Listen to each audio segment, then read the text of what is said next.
Amen.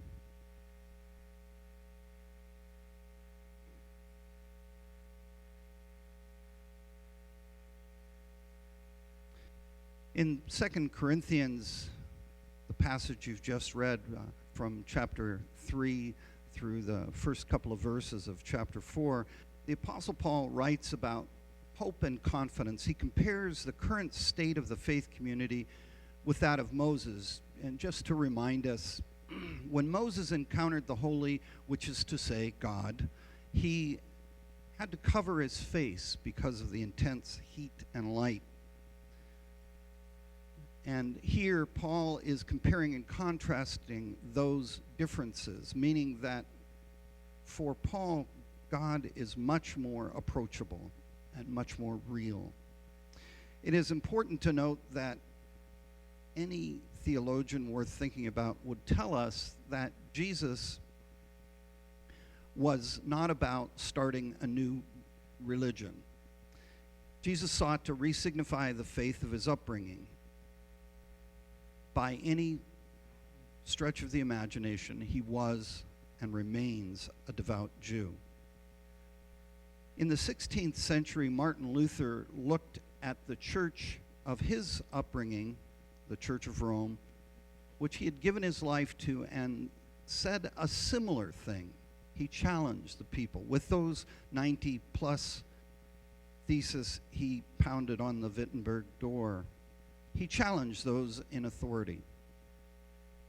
The chief difference is Luther was just an enemy of the church, not an enemy of the state, as Jesus would become. The point is, Jesus wanted his faith to move forward and inadvertently started a new faith tradition, while Luther wanted his religious tradition to be biblically faithful and started a new movement with the Protestant Reformation. The tension we need to hold in here is that from Monty Python and their wonderful work, The Life of Brian, to The Simpsons, the wonderful animated series, currently the longest running show on television, they regularly lampoon all religious traditions. A number of years ago, the Archbishop of Canterbury, the head of the Anglican tradition, think Episcopal in America, the Archbishop of Canterbury deemed The Simpsons the most overtly religious program in the history of television, which to me says that if we cannot laugh at faith, there is something seriously wrong with us. If you think this is bogus, remember that the matriarch and patriarch of our faith, Abraham and Sarah, gave birth to a son whose very name is laughter. So a place to begin with that question, where is their character and where are their comics? Well, on the character side, a good place to begin is Abraham and Sarah. Though older than dirt, so to speak, this couple, well into their 9th decade, are promised a child. To say they find it a bit comical is an understatement. So profound, though, is their trust in God that they uproot from their comfortable surroundings, leaving family and friends, becoming nomads, believing in the promise from God that from them there will be a new nation. No wonder they laughed. How could they not? Can you not see the tears of laughter running down their cheeks? However, it's essential to remember that they chose to follow the instructions of the holy.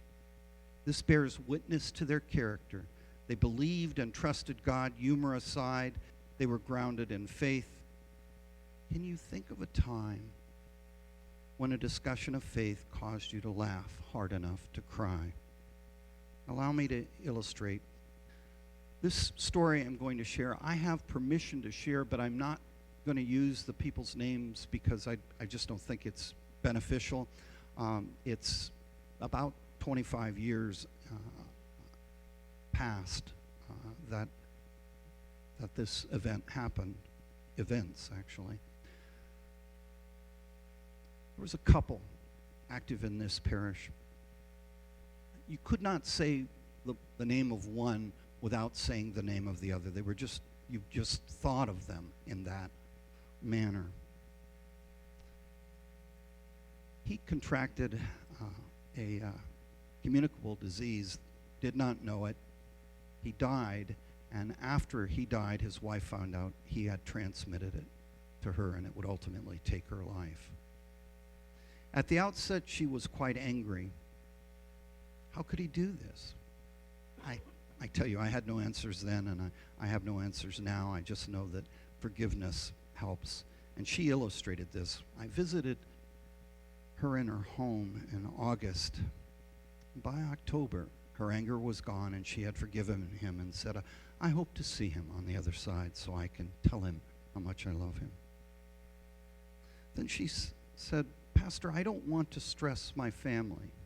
Her family was staying with her now, and they were there to keep her comfortable.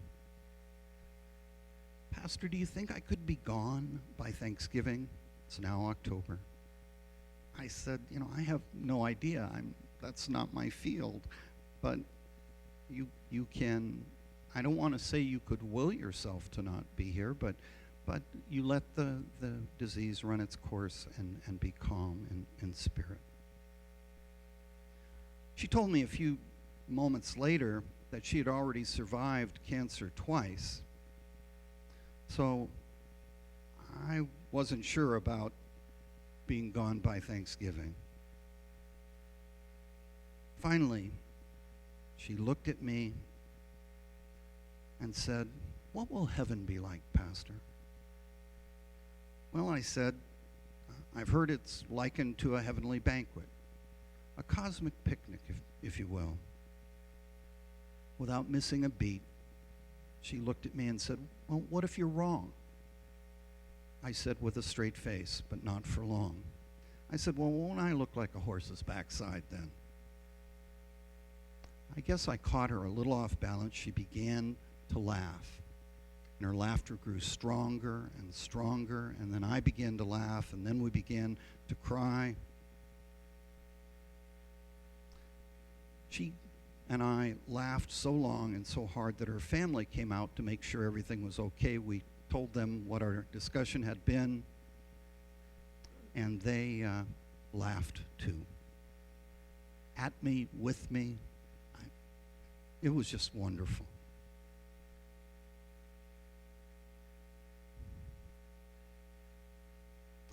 Whether it was the catharsis of that day, her illness, or simply her desire not to burden her family, she was gone in the timeline she desired. That day I realized a gift that rarely comes. I was given the gift of presence at a time most clergy, I won't say all, but most are not allowed. Few people want the holy folks around at these times, yet I was allowed an audience right up to the end. A treasure that I hold in my heart to this day. Shifting gears slightly.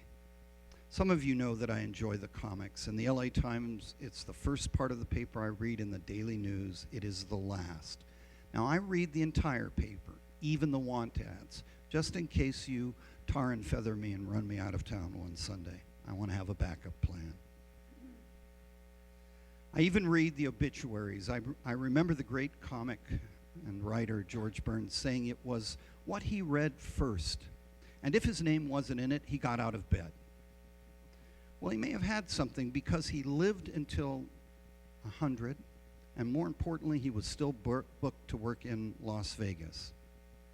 So here you see a fine balance of someone who truly had character, yet was a living, breathing example of the comics.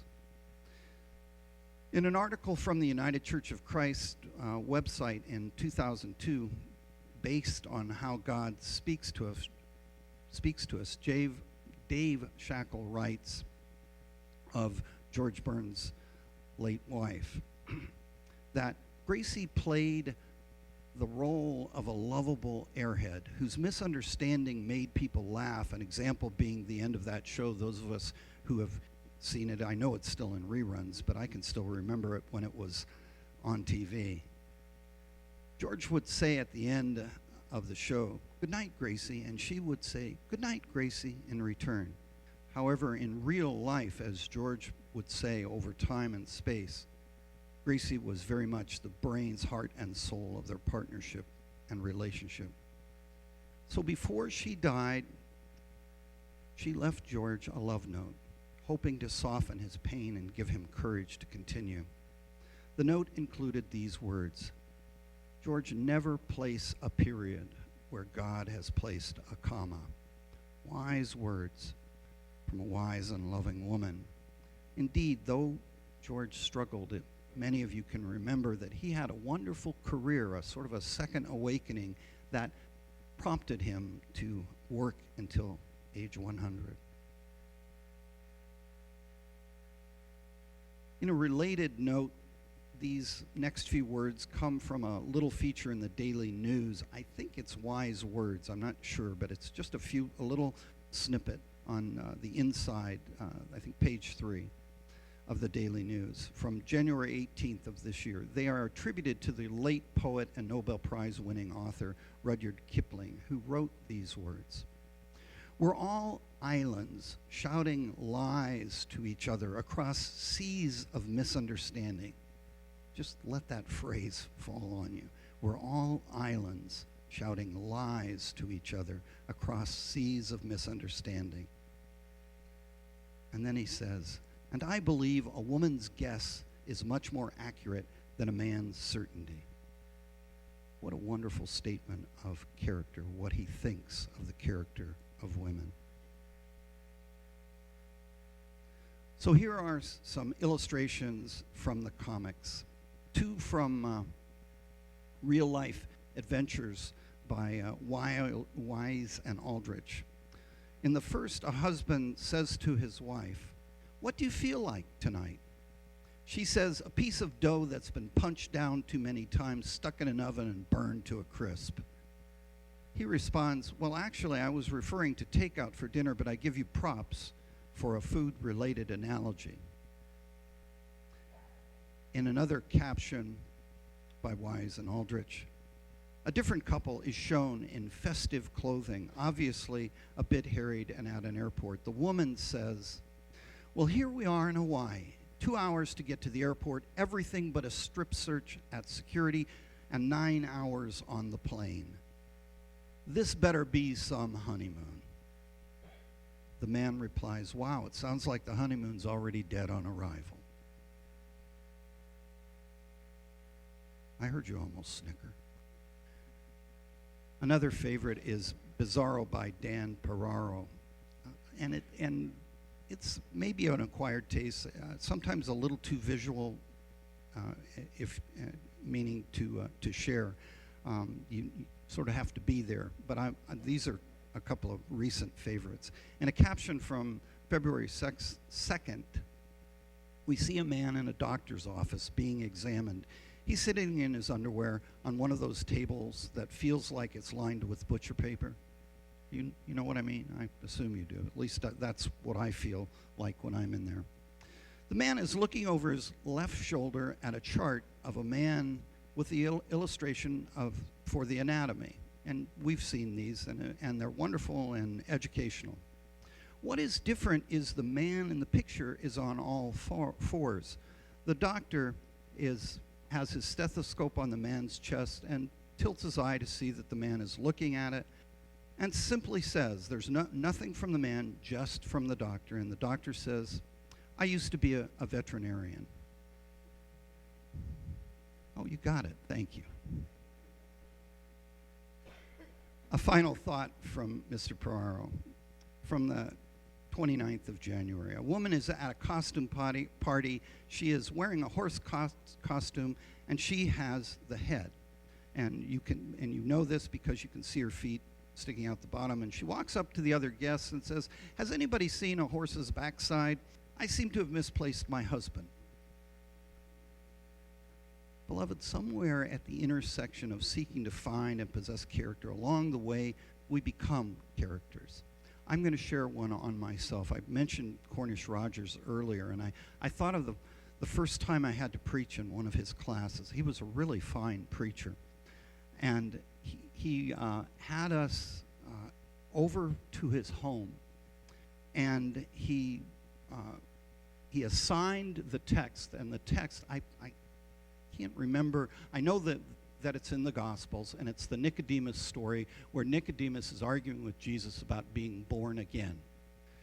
And I had recently seen the great Carol Burnett, who is still alive and on this planet. She just received an award last week, I think. And I had seen her on a talk show, and she was sharing about her birth experiences as a young mother. And this is the story I stole from her. What she said was she was in, and these women were telling her how terrible the birth experience would be, how horrible it would be, how painful. And one, probably the oldest of the moms there, said, "Oh, it's really easy. It's not a problem at all. Don't worry." And Carol started to listen intently, and she said, and so here's what she said. She said, "Grab your lip." And she said, and so I grabbed my lip. Now, Carol Burnett could grab her lip and still talk. I can't. So you just have to imagine that I'm grabbing my lip. And Carol said, the woman said, "Now give it a little tug." And Carol said, "Well, not bad." And she said, "Now pull it up over your head."